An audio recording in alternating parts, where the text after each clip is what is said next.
the month of September. The last day of September, I didn't have much time to do. Oh, I can switch it. Okay, that's great. I didn't have a lot of time to do a live video before because I've been very busy. So I decided to do a spontaneous live video. So uh, we're gonna walk around the shop. So show you different problems, different things that we have done here at the shop.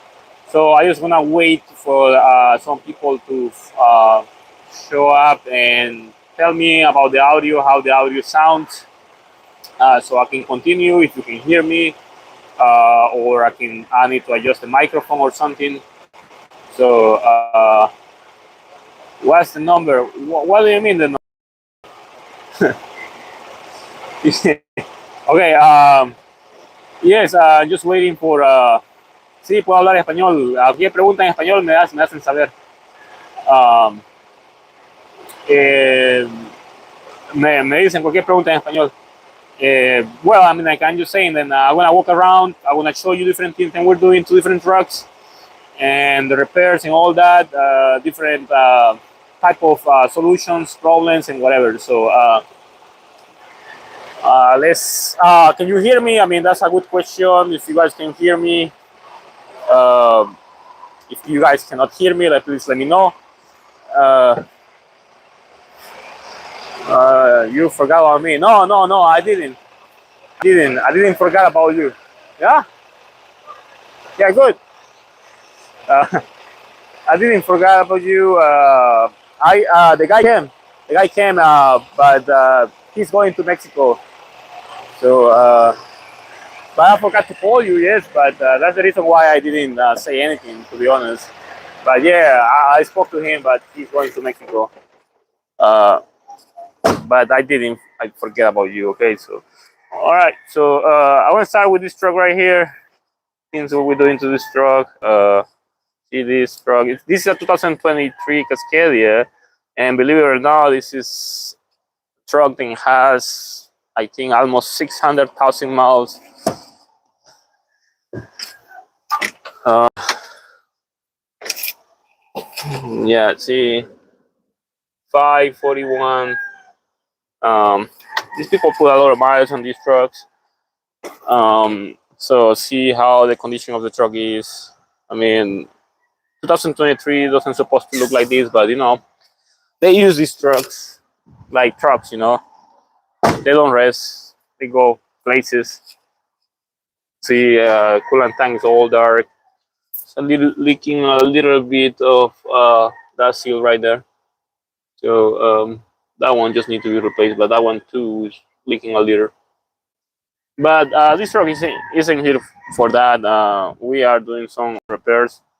The reason why this truck is here is because at 500,000 miles, the DPF filter went out, and we had to replace the DPF filter on this truck. Here is the used DPF filter that we removed. It comes in this box right here. So the reason why the DPF filter was, needed to be removed is because the tailpipe is all dark. See, that's carbon, that's a soot. So when this happens, the computer sends you a fault code saying that the DPF efficiency is pretty low. And of course, you need to replace the DPF filter. This is the newer version. This is a EPA 21. So this one has a different type of DPF filter. It's a one piece versus the older type, the CGSG. A GSG 21 for this one, and this one's GSG. The other ones are GSG 17s for the older version. Those have two DPF filters. This one is just one. See, a single DPF filter. It's a little bigger. This one looks like the EPA 7s, kind of like that. It's kind of like the same type of DPF filter, not exactly the same, but yeah, it looks pretty similar. So, of course, this filter breaks, and it needs to be replaced over the time. That's completely normal. So when that happens, well, I mean, you have to replace it. But it's very expensive with taxes and everything. Probably you're gonna be looking to spend around like 38, $100, $40, $100, depending where you buy it. Very expensive. The two-piece DPF filters used to be like around like $4,000, and this one is almost $4,000. Just one piece. I think it is just kind of like doesn't make any sense because they swap the two filter type for the one filter, and this one is just as expensive as the other. Well, you know, this is business, I suppose, so they want to charge a lot of money for these things. But there is nothing to do. And by the way, if you are buying one of these, you have to return this drum. They don't want you to keep it because supposedly this is part of the core cost. So if you don't return this one, you are going to be charged some money as a core return. Something they want to charge you, but that's how it is. So, and yeah, that was done with filtering. Of course, after you done the DPF filter replacement, it is well recommended to do a reagent just to be sure that there is no leaks, and also to reset the DPF intervals, so that way the computer understands. Then you have a new filter, and it doesn't ask for service anytime soon. It will start the count over again, so there is no problem with that. So this one right here is done, so it's just waiting. There's not much to do on this one, so I'll show you some of the ones I have at the shop. A guy come in, let's see what he says.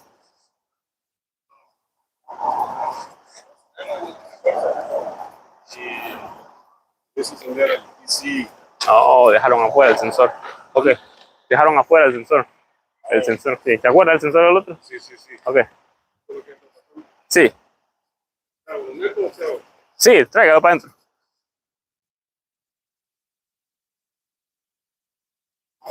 Yeah, there was a wheel seal replacement on that one, and one of my guys left the seal out. So, I mean the ABS sensor out. Hey, al camión ese, no le pucharon el sensor para adentro. Hay que pucharlo para adentro. Sí. Aquí con el señor Francisco. Vamos allá ahí. Que... ¿Dónde lo voy a poner a trabajar? No, es que nomás que lo... No sé. ¿Aquí quiere decir algo? Un saludo para toda la gente y a los seguidores del señor Francisco Ramírez Amaya. Francisco Amaya, Ya la regó este camarada. ¿Quién es Ramírez? Ok. Sí, nomás que mira si se puede, si no hay que sacarle ahí.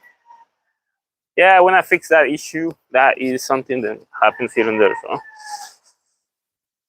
that's not really nice, to be honest. I don't like that kind of situation, but it happens here and there. So we need to fix it, and that will be it. So in this case, we have this other truck right here.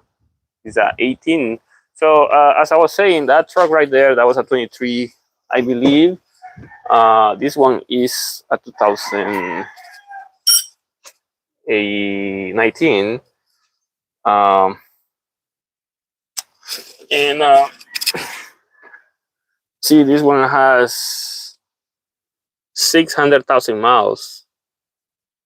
See, versus the older truck over there, then is 23 and has almost 550,000 miles. So you can see the amount of mileage that new truck has driven, the way they've been treating that truck. So this truck is getting the suspension repair, the front, new kingpins, tie rod bar replaced. This is a new one. The drag link is going to be replaced. The shock holes, the suspension are going to be replaced. Have the new ones. and the leaf springs as well going to be replaced with the new bushings. You can reuse the leaf springs if you want to, or if you don't have the budget to buy the new spring. And you can only replace the bushings. It's cheaper. But remember, these leaf springs are always in a large amount of pressure, and they're supposed to, damage over the time. So eventually they break, and if they break somewhere, it's going to be very expensive to fix them. So if you can replace them, eventually it's better to do it. But if you don't have the money to do it, it's okay. You can replace the bushings. The same thing with this one too. Uh, this is the old one. So this one doesn't have that much damage. See, this one is okay. The only reason why this one is going to be replaced so that way the truck goes for alignment and it is in the right condition. It has some damage here. See, the bushing is getting a little dry, so starting to be damaged. See, this side is okay. Um, so that's the only reason why you replace the bushings. In this case, these are the tires of the truck. Yeah, see, they couldn't align the truck because the tire bar was completely seized because of the rust and everything. So they yeah, okay, okay, okay. Yeah, they couldn't align because of that. So that's the reason why we're doing all this. So but remember, every time you do any type of job, then involves to remove the springs. You always have to install new U-bolts. These are very important components. If you don't install them they might stretch, and eventually the axle might become loose and might start making like cracking noises every time you do a left or right turn.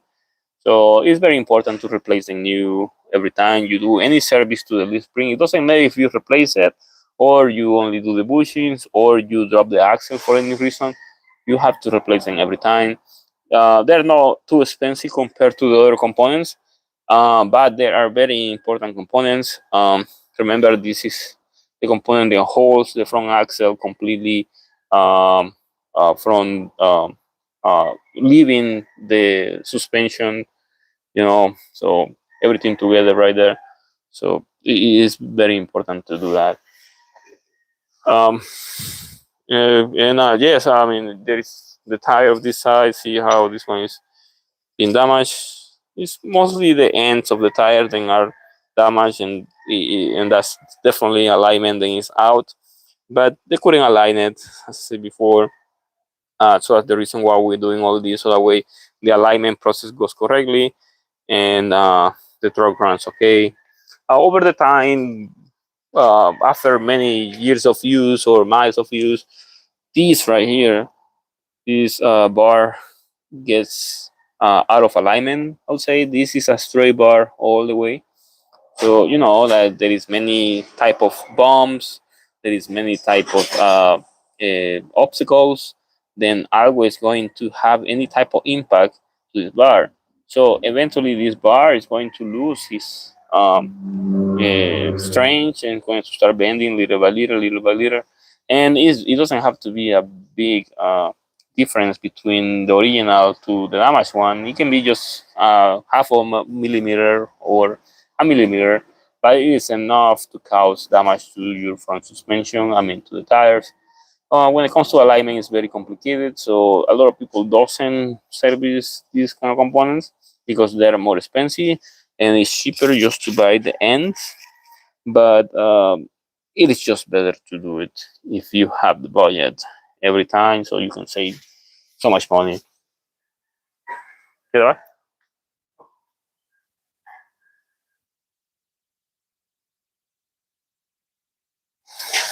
So some things that are very important, and this is mostly what we're doing on this truck. There is no other type of repair that we're gonna do. I think so, if I remember correctly. Maybe I'm gonna remember um, something eventually. This one right here needs a motor mounts. Motor mounts are out on this one; they're completely broken. So just need new motor mounts. That's pretty much it. Especially the rear ones; those are the ones that go damaged the fastest. The front one is usually okay, but the rear ones are the most important ones when it comes to vibrations or any type of how's it call it, like bumps or jumps of the engine when the vehicle is on motion or is taking off. And this one right here, this is a Cummins, a Peterbilt broken engine. The engine is in pieces. There are pieces of the engine on the old pan. It is all damaged. So, but so this one definitely needs a new engine or an overhaul. Has to be done completely in order to fix it.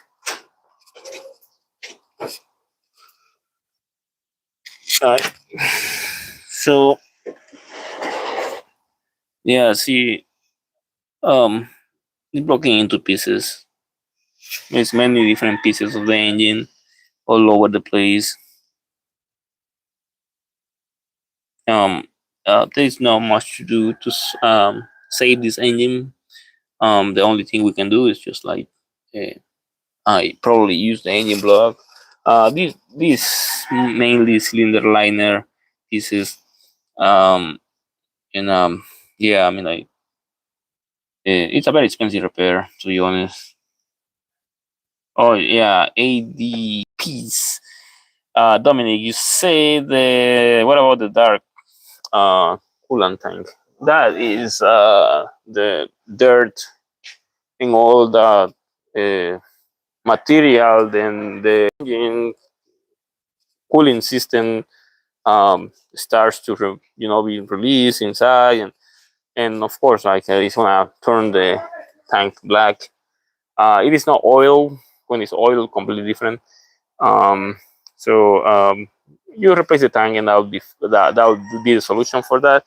But it's normal for plastics to go, dark when the coolant just is old, because coolant gets dark when it's old, because coolant has the ability to absorb material too, just like oil.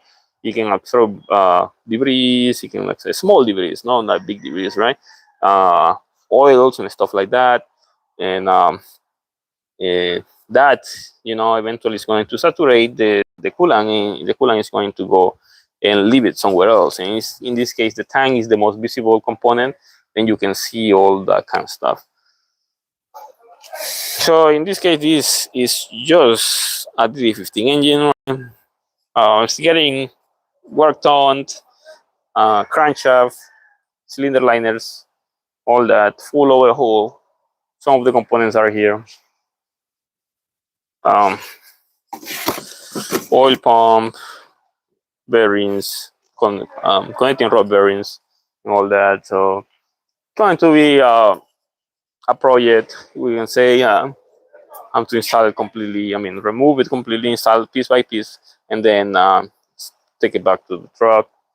I have done videos like these before, and this is something that never ends with the 15s. You always gonna have a broken engine because there are too many of these trucks, and there is a possibility, and there is at least one of these engines broken every day all over the country. So here are the bushings of these lift springs. Then we remove. See, uh,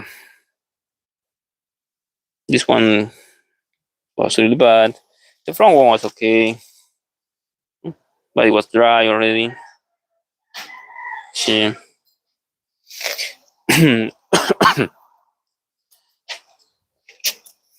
This one was bad already. This one was getting to the point. See?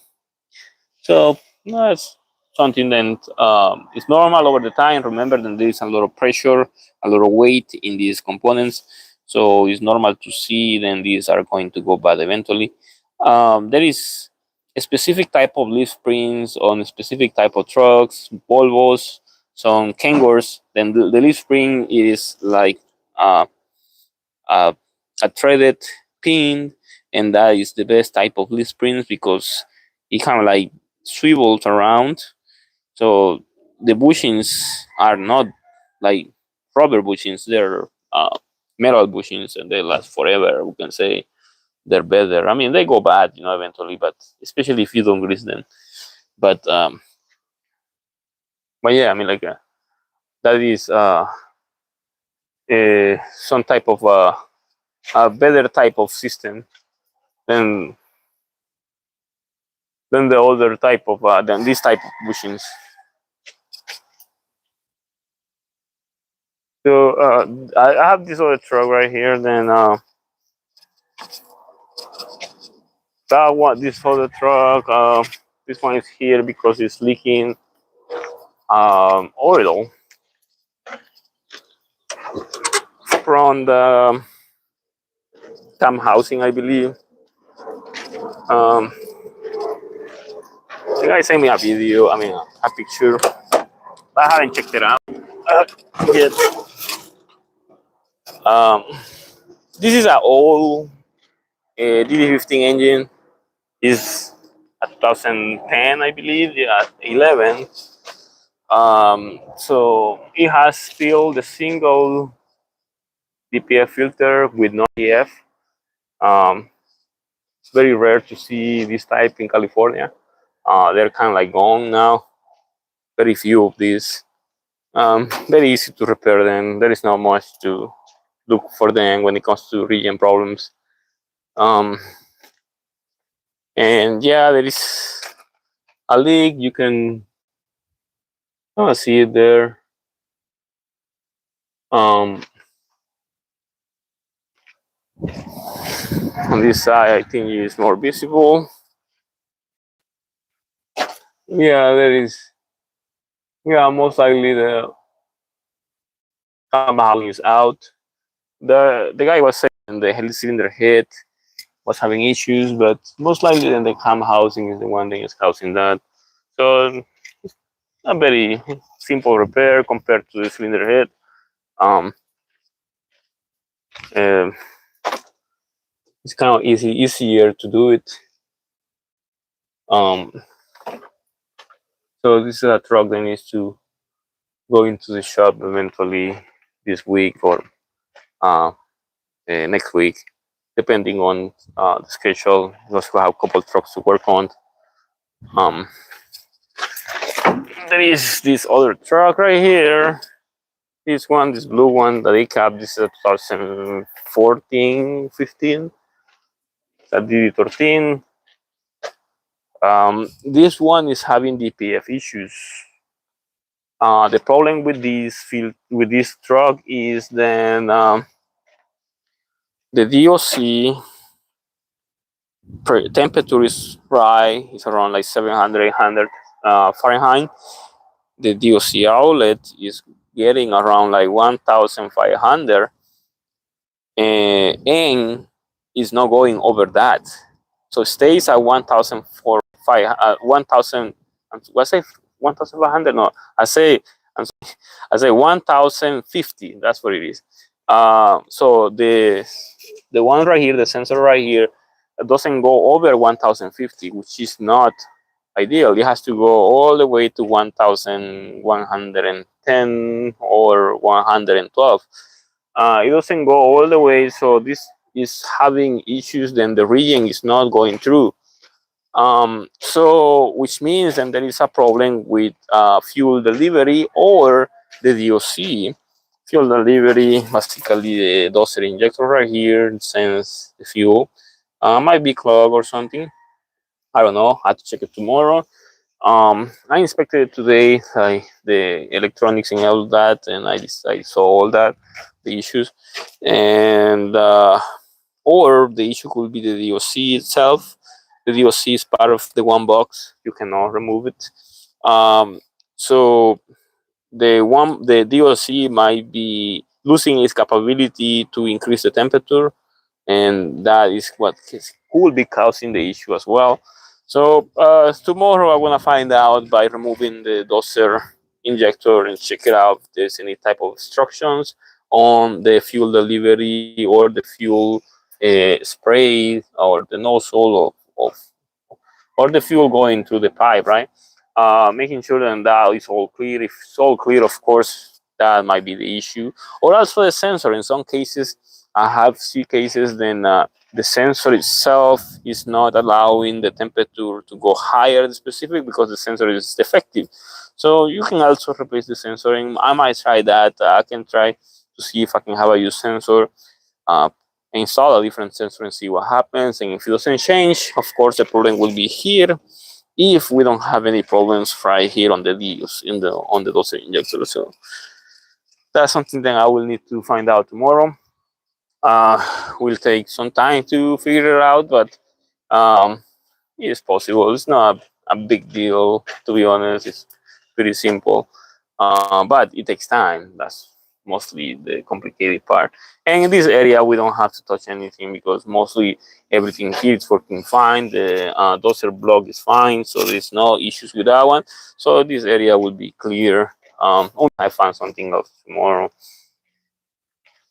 Uh, and uh, and this is what happens from the ignition on. The light, the regen light stays on, blinking. You can see right here blinking, and the red light and all that is on like that, so it's not, it doesn't go away. Um, the truck has around like what 300,000 miles, but remember these are local trucks. So local trucks, they don't have that many miles, so they're exposed to many problems because they're not running as long haulers. So we'll see what happens after. Then we have this one. This is a 2015 truck, and this is engine problem, a severe engine problem. It can be fixed depending. The owner doesn't want to spend a lot of money on this truck. We were waiting for his approval to do something. That's the reason why he's been sitting for a while, but now I got some kind of approval to investigate what is the issue. And the situation on this one is then the coolant tank empties out, um, and, uh, and we have pressure on the coolant tank. So the engine starts, and eventually, after like a couple minutes of starting, it will start like shooting coolant to the breather hose of the tank right here, and that is simply overpressure. Then the engine is putting to the cooling system. That is cylinder head damage. It might be just the cylinder head and is cracked, or it might be the uh, the gasket, or might be the cylinder liners that are losing their tolerance and they're letting pressure out. So in this case, we need to open it to see what is the issue, and from there we're gonna find out what the owner of this truck wants to do. Especially, then this is a 2015 truck, and I think it has let's see, what's the mileage on this truck. Um, so this one has over 1 million, as you can see. A bunch of mileage, so it's about time the engine is going to give up, um so it's okay, I would say, the right mileage for the problem. But of course, right, if you can get more mileage before this happens, that would be great. You don't want to run into this problem. Okay, Leo Susanos Sus. Okay, I hope that I'm pronouncing that correctly. What could be the cause of gears to engage too quickly, abruptly, for a DD12 transmission? Well, that would be a good question. I haven't had anyone telling me about the gears going too quickly. Like between gears, like you shifting gears and all of a sudden the car jumps, or feeling then the transmission is going too rough on between gears. But most likely when you have a gearing problem on the 12, it's mostly caused uh, or either because of the what they call split pin is not reading the position correctly of the gears, or there is a problem on the actual synchronization, which means then probably there is um, damage synchronizers on the DT12, or the linkage as well might be a little loose or something. Um, we have done a little research on this DD12 and to see what kind of repairs um, we can do on these ones. And it's kind of like almost impossible to repair them internally. And I would say then if your transmission, I would say this, okay, Leo, if your transmission is like too rough between gears, like to the point that it's kind of like jumping between gears because there is no a gap between the shifting. I would say then before you do anything, try to do a transmission calibration with uh, with the DDL software. If you don't have it, you can go to a shop. They shouldn't charge you that much. Um, they wanna be able to do it, and with that, you will be able to find out. It might be the calibration is out. Sometimes with the calibration is not exactly on point, you wanna have that kind of issues. Then the shifting is not right. You wanna feel in the truck is not shifting correctly, or simply is not uh, smooth, something, right? So do that freeze, because a lot of the time calibration could be the problem. A lot of times, um, try it out and see what you can get after that. So this truck, talking about transmission, um, yes, I do. What is calibration? Well, I mean, the major problem you wanna have, like, let's say you do a transmission calibration, and the major problem you're gonna have, then the truck is going to be neutral. If you have a problem, if for any reason you have a problem with your with the transmission, right, and all of a sudden you do the calibration, you won't be able to put the truck in gear, right? If there is a problem with the transmission. But if the transmission is okay, the function of the transmissions are okay. If it's just then the actual calibration is out, it will be okay. It will pass it like normally, no problem. So it should be okay, I suppose. If you don't have any errors, any fault codes about transmissions, you'll be okay. So talking about transmission, this is Cummins, right? International, and this one has endurance transmission, and is having issues. Supposedly, the truck is going to neutral while driving. 700,000 miles, right? I mean, exposed to any problems. So I'm not sure exactly what they mean when it's going back neutral. So we need to find out. Take it for a spin, see what it does, and and find out the actual issue of this truck. Uh, Something with the transmission. These endurance transmissions aren't the best transmissions, I would say. They are exposed to problems. Um, Eventually, they break. So they're exposed to anything.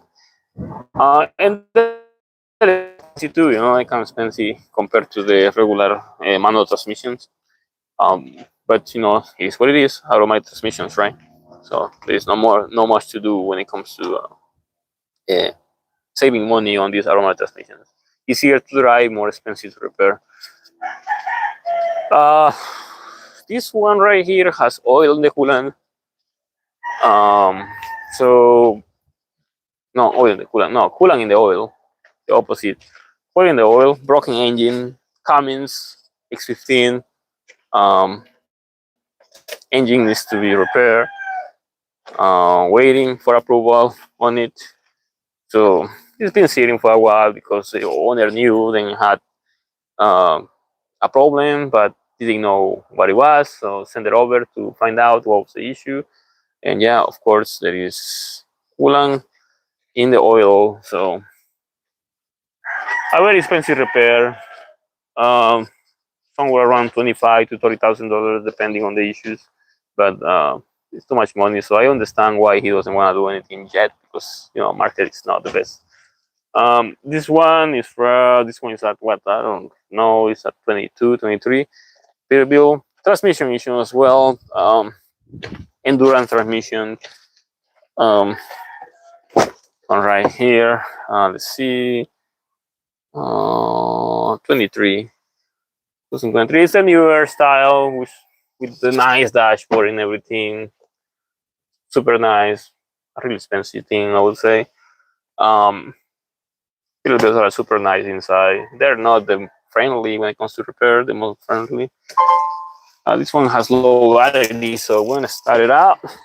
So see, this one has 11 volts, which is no good. So before the battery dies, we have to run it. Oh, battery is dead? Yeah, see, battery died, so that's so bad. Well, we'll try it tomorrow. Now it's showing 14. See, now it's going to back to 11. Yeah, it's no way, but it's completely dead. But we can jump it, start it to recharge the battery. We need to find out what's the issue with this. It was I checked it out before. It was showing some codes about the um, motors and mechatronic motors on tops. They weren't working correctly. So we need to figure it out. So probably tomorrow we take it for a spin. This is a 23 as well. It's a Kenworth. This truck has, we have so many issues with this truck. Air dryer issues on this truck, and definitely spend so much money on this one because the air dryer was coming defective on this one. This type of is the same. This KW, this platform of Peterbilt is the same as this platform of KWs. They look a little different, but they're based on the same platform. See, the mirrors are a little different. Yeah, tiny different. The hood mirrors are almost the same in the shape, but not on the actual support. So they kind of like change it a little. But yeah, at the end of the day, it's the same truck, just with different aesthetics. The KW looks better, I would say. The T680 looks nice. This one looks more settled. Doesn't look much different than the older generation, which is that one. Um, it's still very expensive, I would say. So, but this one in this case, air dryer issues came a couple times. Fixed the air dryer a couple times. 2 times warranty on this air dryer, really bad. And the problem with Kenworth is then they don't give you what they call swaps. So if you have a problem with the air dryer, you have to buy a new one and take in the other one for warranty. So which means then you have to spend so much money. I spent a lot of money on this one, right? It's around like $1,200. So I spent like $2,400 on this because I won't pass the cost of that to the customer, so I will pay for that, and I'll wait for the warranty to come to my pocket. Later, eventually, one day it will come, I suppose, and if not, profits and loss, I suppose, right?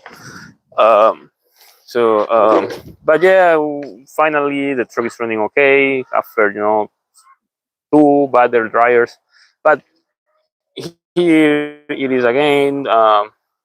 Batteries need to be replaced, and the power steering hoses and seals will be serviced tomorrow.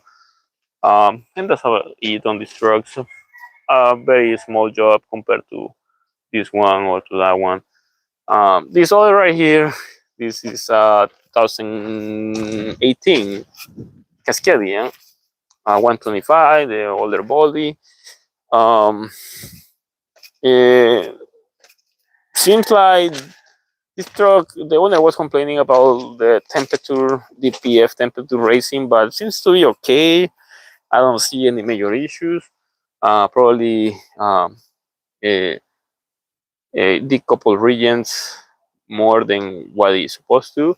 But I run a region, I check everything. He was saying overheating too, check pressures and everything, fault codes, and there's nothing about overheating or DPF high temperature. So it looks clean. So I wanna, probably have someone take it for a spin with a load trailer and see what it does after clearing the codes and see if he pulls another type of fault code or something. And if he does, we have to find out what's the issue. But there is nothing else, I suppose. I mean, like I don't see any possible repairs for this truck until right now. I don't know. Maybe tomorrow I want to find out something else, and that will be what we're gonna do on this truck. Um, and then the other trucks right here have been sitting for a while, but this one is already done. The engine is repaired. The owner hasn't paid completely. Been sitting here for a while, so we know until he pays, he's gonna take it. So that one has a broken engine, the gray one. This one is just a friend. This one has a broken engine. No money, I suppose. The other one right there is a friend, the white one. This one is a broken engine as well. So, but they have no money to repair it, and it's been sitting here for a while. So, yeah, it's kind of like hard for some people. Situation isn't the best. Spending $30,000 in an engine repair isn't the greatest at some point. So, I don't think some people would like to go through that type of situations.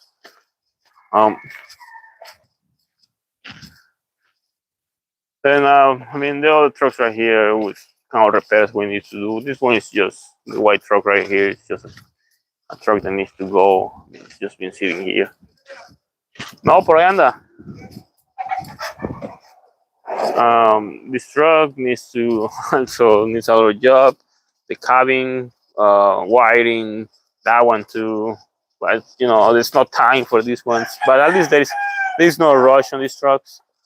Um, this one was a previous conversion someone else did. This was a semi sleeper. See, this still not fully done. So it was like a small sleeper truck, and they converted it to a cab. Um, but the wiring and everything inside this truck is messed up. So everything has to be redone. There is no communication between computers, which means then there is not a proper wiring. We need to find out. Last time I remember I checked this truck, the wiring inside the cabin didn't match the wiring outside the cabin. So a big mess going on with the truck. And it's supposed to be a 2017 truck, but computer codes is a 2016 because of the wiring and components. So it's a big debate between which truck this is. We need to fix all that. Probably do the whole wiring. I mean, take the wiring from another 2017 day cab and just put it on this truck. This one is done, so there's not much to talk about it. And this one is done as well. This was just transmission, clutch. But this manual transmission, this is one of the few or couple 125, 126 Cascadias with the new body style and manual transmissions. there are a couple of these you can buy. They're kind of like reliable, I would say, better than the automatic transmissions. Um, so I suppose then this is a better choice if you can, if you are able to drive manual transmissions. This will be the better choice compared to the automatics, I would say. Cheaper. Uh, so let's say we replace the clutch on this one. The owner spent $2,800. New clutch, transmission fluid, rear main seal, gaskets, flywheel resurface, labor, and everything included. Um, and I have another guy then, and that was the original clutch, okay, the OEM clutch. And I have another guy that came with a similar gear truck, but I have automatic transmission. And he wanted the original clutch and the original actuator. With labor and parts, he spent around $8,000 with the original parts. That's a lot of money compared to these manual transmissions. There's a big difference on cost. So if you know how to have manual transmissions, I would say that I would recommend to buy the manuals. Cheaper, might not be the best or the most or the most comfortable, especially when you're driving with traffic or other circumstances. But it does the work, and you spend less, I suppose. Um, but it's up to you if you want to go through that type of situation. So this is the majority of the trucks, and there is one truck outside as well. There is a Peterbilt outside, and has region problems. Um, I need to service that tomorrow. See how that is gonna go. But these are all the trucks that I have for today, and it's getting late, so I'm gonna finalize the video right here. I'm sorry for the obvious big mess. Very little time to do things here and there.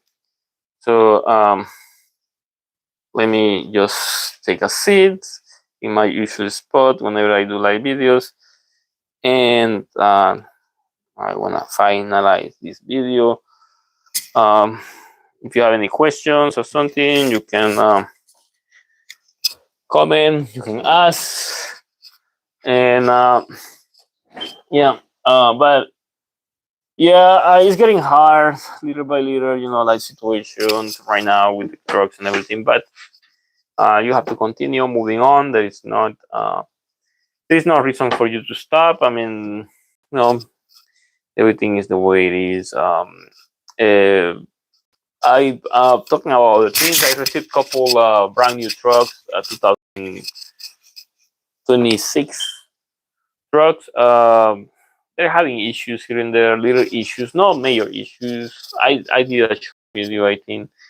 Um, and yeah, I mean, buying a truck, it is nice. It is not the most nicest truck, I would say, because you buy a brand new truck without problem. I mean, thinking that you won't have problems, and yet you have problems, right? But I mean, just small problems you can easily fix compared to used trucks. Having engine problems, transmission problems, and are super expensive to do. Regardless, I mean, it is something then you can think about whenever you are deciding to buy a new truck. And also depends on the type of truck that you want to buy, because there is regular trucks, your semi trucks, and then you have special type of trucks like car holders, and heavy machinery holders, stuff like that. Those kind of trucks are different type, more expensive type of trucks. So it's gonna cost more money, but also the repairs are going to be more expensive depending on the application of the trucks. But well, I mean, this is pretty much all I wanted to show you around all the stuff that we're working on right now on the shop. I mean, we have plenty of work, and thank God, I would say we have, because as I know, a lot of people don't have uh, that much work. Situation is a little, unstable. Well, I mean, like, as long as we have something that's nice, and if we don't have, we have to find the ways how to make it up. I hope you like this video, and you have any questions, comment below. You wanna come over, and you can find me on Google, or you can come directly. If you have any type of repairs and need to be serviced or something, you can contact me too. If you have questions, sometimes I have been able to answer the phone. Sometimes I not. You can text. And if I don't answer, you can call. And as long as you don't call like crazy call, I have a lot of people then calls like one time, two times, three times, four times, and continue calling. I mean, that's crazy call. I mean, like, you can just leave a message, and I'll try to uh, get to you as soon as I can. Sometimes I'm very busy. I'm telling you, sometimes I don't have time to do many things, but yeah, I'll try to balance everything out. Giving you service, especially people I have here, I have to give them service. Everyone has questions, and it's pretty hard to answer all those questions. I try the best I can. So I hope you like this video, and thank you for watching, and see you super live video. I'm not sure if I'm gonna go to the truck show in Ontario, depending on how busy I am, because it's gonna be a Saturday and I was kind of busy, but I will try so that way we can see what is. I'm curious to talk to, if Carp is going to be there. I'm curious to talk to them and see what I can find out with what they're doing with all the stuff, and see if everything has changed. A lot of people have questions about, like, carb is going to disappear, carb is no longer going to be, smoke testings are not going to be required. So I want to try to find that out if I go to the truck show, if they're there. So I want to try to find them if I go. So thank you for watching this video, and I'll see you next time, next live video. Thank you.